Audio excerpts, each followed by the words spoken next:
Back home, President Trump, Vice President Vance, and other military leaders overseeing the dignified transfer of the 6 American soldiers amid this ongoing war with Iran. The soldiers killed after an Iranian drone strike hit a command center in Kuwait, one day after the U.S. and Israel launched their attack on Iran. NewsNation correspondent Hannah Brandt live for us at the White House, tracking the very latest. Hannah.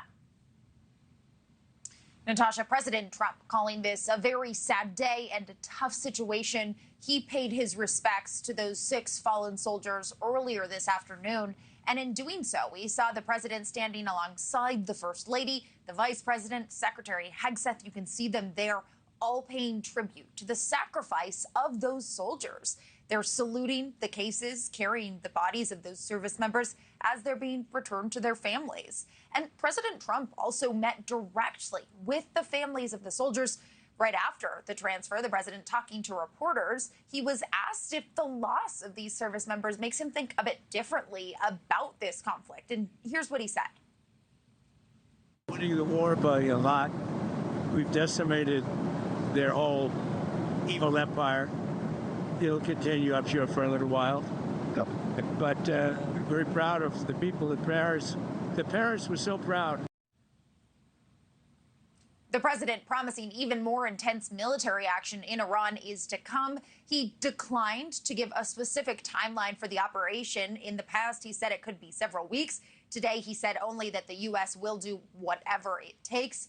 And once again, he did refuse to rule out the possibility of putting American boots on the ground there in Iran, Natasha. A significant remark there. And Hannah, meanwhile, the president also talking about the future of Iran and the involvement of foreign countries in this conflict. What is he saying about that?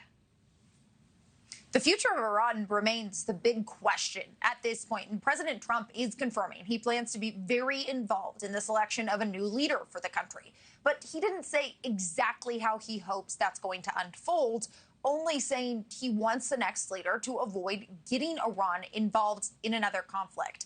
Listen to what he said. We don't want to come back every 5 years or every 10 years and do this, so we want to pick a president that's not going to be leading their country into a war. But as he talked about how that might take shape, the president said he doesn't want Kurdish fighters to be part of toppling the current Iranian government, saying the war is complicated enough without getting the Kurds involved. And as far as foreign involvement in this war, President Trump has also said the UK has expressed it's now willing to join the fight. But he told reporters at this point he doesn't think the U.S. needs the help of the UK. And additionally, there have been reports that Russia has been giving Iran intelligence to help them target U.S. forces. But President Trump dismissed any concerns about that, saying that if Russia is sharing that information, it isn't helping Iranian forces that much. Natasha? Hannah Brandt live at the White House tonight with that. Thank you. Thank you for watching. Subscribe below and download our NewsNation app right now on your phone, and you will get fact-based, unbiased news for all Americans.